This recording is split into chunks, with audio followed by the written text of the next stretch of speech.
Good morning to my One World family, and thank you for joining me. As you may be aware, our theme this month is experiencing the sacred, and this morning my topic is the art and practice of holding space. Interfaith minister and spiritual mentor, Reverend Julia Corbett Heemeyer, describes holding space as sacred, holy work. But what exactly does that mean? What do the words holding space signify? I hear the expression holding space a lot today, and maybe you do too. The term has been broadly used and is growing in popularity among caregivers, healers, therapists, yoga practitioners, and spiritual seekers, just to name a few, and that includes me. But not so long ago, I thought to myself, do I really know what it means to hold space?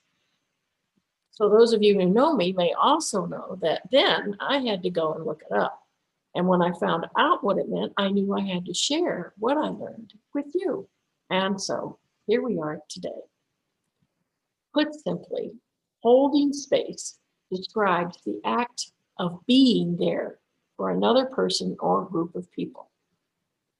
According to Heather Plett, author of The Art of Holding Space, Practice Love, Liberation, and Leadership, it means that we are willing to walk alongside another person in whatever journey they're on without judging them, making them feel inadequate, trying to fix them, or trying to impact the outcome. Holding space is the art of being completely present and totally invisible. It is a conscious act of being present, open, allowing, and protective of what another needs in each moment. When we hold space for another person, we are, as Ram Dass says, a keeper of the heart, someone whose task it is to hold an open, loving space no matter what else is going on. Our only assignment is to open our heart and provide unconditional support, letting go of all judgment and need for control, providing a container, a space of hope and compassion where our beloved can rest and feel safe. In holding space for another, we create an environment that encourages the healing, growth, and transformation of that person.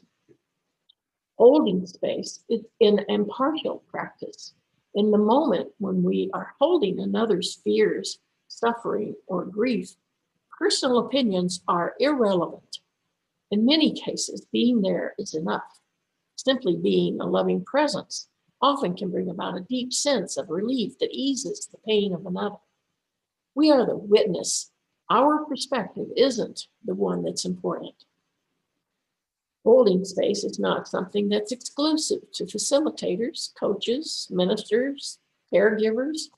It is something that all of us can do for each other, for our partners, children, our friends and neighbors, even strangers.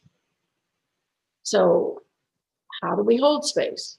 Well, first of all, we can hold space for others only if we are able to do it for ourselves. Reverend Julia tells us we cannot hold another's pain unless we can hold our own. We need to take care of our own well-being first, meeting our own needs and treating ourselves with care, consideration, kindness, compassion, and love.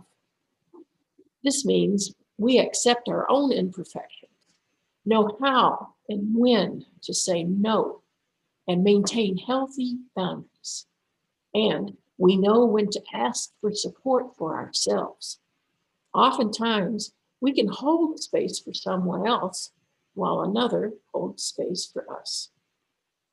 Holding space for ourselves also means we have developed a practice of stillness and reflection, a practice of contemplative prayer or meditation.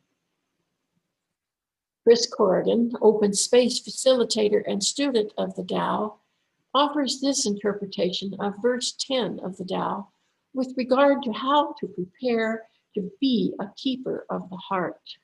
And it goes like this. Nurture the darkness of your soul until you become whole.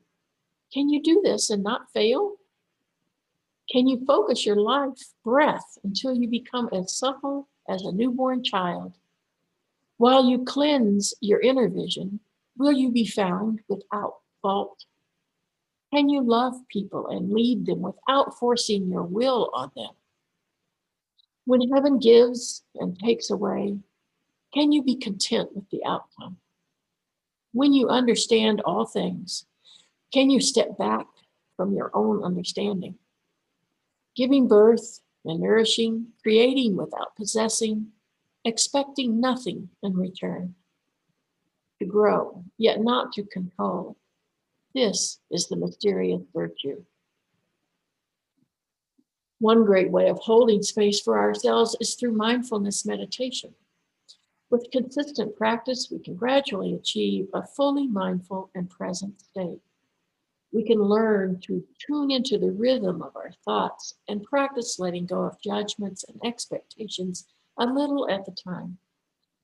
As little as 5 minutes a day spent on this practice can retrain our brains to mindfully anchor ourselves in the present.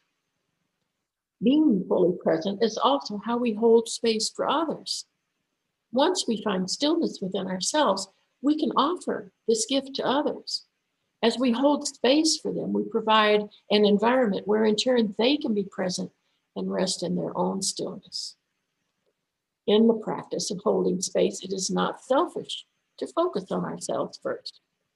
In fact, it's an act of generosity and commitment to make sure you are at your best when you support others. As Parker Palmer says, anytime we can listen to true self and give it the care it requires, we do so not only for ourselves, but for the many others whose lives we touch. Yoga teacher Adam Brady writes that when we hold space for another person or a group of people, our role is that of a guardian of the space. We are there to hold the other within our awareness, and while doing so, we allow them to say what they need to say and allow their experience to take whatever shape it will. We accept others as they are without any desire to change them or wanting them to be something different. Our job is to simply hold the space for it all to unfold, to maintain a place of calm in which their hearts may rest. This quiet presence is a powerful gift we can give to others. By now, you may be asking, how do we begin to hold space for someone? Often we may have a personal desire to hold a person or a situation in our heart with the intention of sharing compassion and comfort for all involved. In this case, we embrace the beloved person non-physically with our awareness, attention, energy, and prayers. Other times, a friend or loved one may ask us to hold space for a special intention, sometimes for themselves, sometimes for another person or situation they're dealing with. We can offer guidance, but the person may only be looking for supportive thoughts and prayers. In this case, we become a silent partner in the healing process. Sometimes holding space means working directly with another person or group, not to give advice or fix anything. We offer nothing in terms of direction or desired outcomes. We simply walk the path with the beloved, staying to the side, observing with compassion, but remaining detached from the outcome. We remain free of expectations, judgments, and the desire to control the process. However, there are things in terms of positive recommendations we can do as part of a process. While holding space is about easing someone else's burdens in the present moment, and our role is mostly intangible and invisible, we can help our beloved in perceptible ways if asked to do so.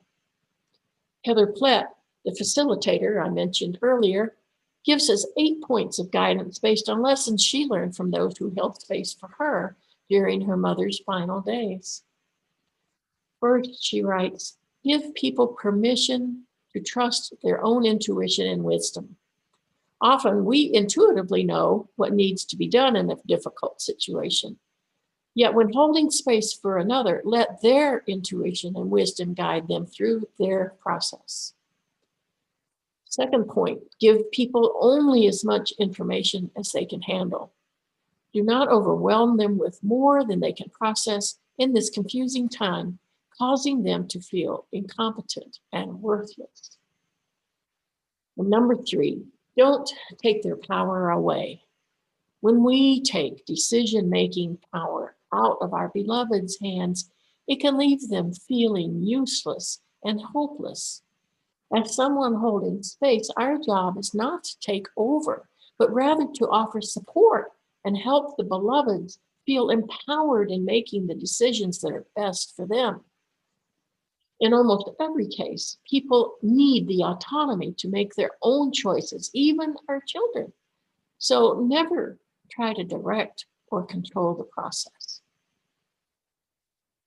Now, Heather's fourth suggestion is a big one. We must keep our own ego out of it. It can be difficult to not get caught in that trap now and then. Like when we believe that someone else's success is dependent on our own intervention, or when we think that their failure reflects poorly on us, or when we're convinced that whatever emotions they choose to unload on us are about us instead of them. To truly support someone, we need to keep our ego out of it. Create the space where they have the opportunity to grow and learn. Number 5, make them feel safe enough to fail. When people are learning, growing, or going through grief or transition, they are bound to make some mistakes. When we, as their space holders, withhold judgment and shame, we offer them the opportunity to reach inside themselves, to find the courage to take risks and the resilience to keep on going even when they fail. When we let them know that failure is simply a part of the journey and not the end of the world, they'll spend less time beating themselves up and more time learning from their mistakes. 6, give guidance and help with humility and thoughtfulness. A wise space holder knows when to withhold guidance, that is, when it could make a person feel foolish or inadequate, and when to offer it gently, when a person asks for it or is too lost to know what to ask for. This is a careful dance that we all must navigate when we hold space for another person. Recognizing the areas in which our beloved feels most vulnerable and incapable, and being able to offer the right kind of help without shaming them takes practice and humility. Being dismissive, pious, or overly focused on solutions often encourages the listener to be stubborn and mentally and spiritually inflexible. Number 7, create a container for complex emotions, fears, trauma, confusion, or anything else. When people feel they are held in a deep way, they can feel safe enough to express complex emotions that might normally remain hidden. Someone who is practiced at holding space knows this can happen and will be prepared to hold their beloved in a gentle, supportive, and non-judgmental way. The person feels safe enough to fall apart without fearing that this will leave them permanently broken. However, we cannot create a safe container if we are overly emotional ourselves, or if we haven't done the hard work of looking into our own shadow. And finally, number 8, allow your beloved to make different decisions and to have different experience than what you might prefer. Holding space is about respecting each person's differences and recognizing that those differences may lead them to making choices that we might reject. When we hold space, we honor differences and relinquish control. Holding space is not something we can master overnight or that can be adequately addressed in Heather's list of tips. It's a complex process that evolves as we practice it, and it is unique to each person and each situation. To hold space effectively, we need the strength to step aside and let others make their own choices and move forward at their own pace, even if that pace is slow. This can only happen if our heart is wide open. That means we need to be able to find stillness within ourselves and be fully present. And if you find it difficult to remain anchored in the present, consistent meditation can help. This brings us to the last practice of holding space that I want to mention today, and that is holding space for the community. Holding space is a subtle activism, and the function of space holder is as real and necessary as any other form of service or activism that assists in healing and transforming self, others, and our world. It requires the same stillness as holding space for a person. It also requires patience and nurturing the space and giving it time to evolve. Chris Corrigan speaks beautifully about holding space in this way. In his words, to hold space is to rest in the chaos that is darkness, a darkness that represents a vast field of unknown potential. From this field, understanding will blossom, light will emerge, possibilities will grow. We must let go of our outcomes. We must breathe life into the principle that whatever happens is the right thing and the only thing that could have happened. We learn to let our desires fall away and confront what is present in the space, what is real and living right before us. At play in the spaces we create are all the forces of creation, the fantastic potential of a universe unfolding from the chaos. Corrigan says it is up to us to generate an opening through this chaos. In doing so, in holding space for this work, we are serving creation. The way we are with one another is the way we want to be. Some people are full of the violence, railing, and fighting against the decay of old order and control. Taking the side of those who espouse violent tactics helps to move their agenda forward. We must stay on the other side. Take the high road, holding space for the possibility that there is another way to be in the world, that the death and war around us does not want to thrive. Holding space creates a peaceful and safe place where even the staunchest rebels can confront sorrow and loss and the chaos they champion. It is a place that invites a new beginning. Through holding space for reconciliation, we are the seed of peace. How do we do this? Corrigan reminds us that the Creator sang the universe into creation. So all we have to do is state the principles and laws of the universe. It is not up to us to force them on people, but simply to name our space as one that is bounded by a few simple rules. Simply name the principles and the law of the universe, create and hold space, and have faith that everything will take care of itself. All the potential for change, the capacity to do it well, the future that wants to be born, it's all in the space we hold in our hearts. Our greatest task is to embody the life we are inviting. So far, we've taken a look at the practice of holding space, the techniques and process, but where's the art? For me, the art is in the doing.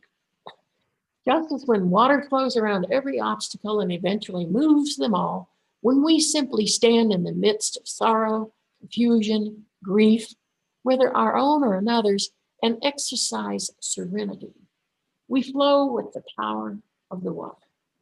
This is the pure practice of compassion. This is the art of holding space. Free of judgments and expectations, free of attachments to outcomes, remaining at peace in the chaos. This is the art of holding space. Walking the path beside our beloveds with compassion and acceptance, helping them create their own footprints. This is the art of holding space. Meeting the people in all of the possibility of their true potential, creating a safe space to discover and be what they will be. This is the art of holding space. In the practice of holding space, we open to the oneness. We serve as a conduit through which healing, transformation, and peace can take place. This is a powerful gift, and this is the art of holding space. I want to close this talk today with a story from Reverend Julia. One stormy night, a thunderstorm had awakened a 5-year-old son of some friends in the middle of the night, and he was very frightened. After calming the boy down, his dad was prepared to go back to his own bed, and he said to the youngster, "You know, Robert, even when I go back to bed, God is still here with you." Well, Robert thought about this for a moment, and then with 5-year-old frankness, he said, "Yes, I know, Dad, but sometimes God needs arms and legs. Whether we do it for a minute, a day, or forever, holding space for another is sacred, holy work." And so it is. And so until next time, stay safe and stay held in the Holy Spirit. Thank you.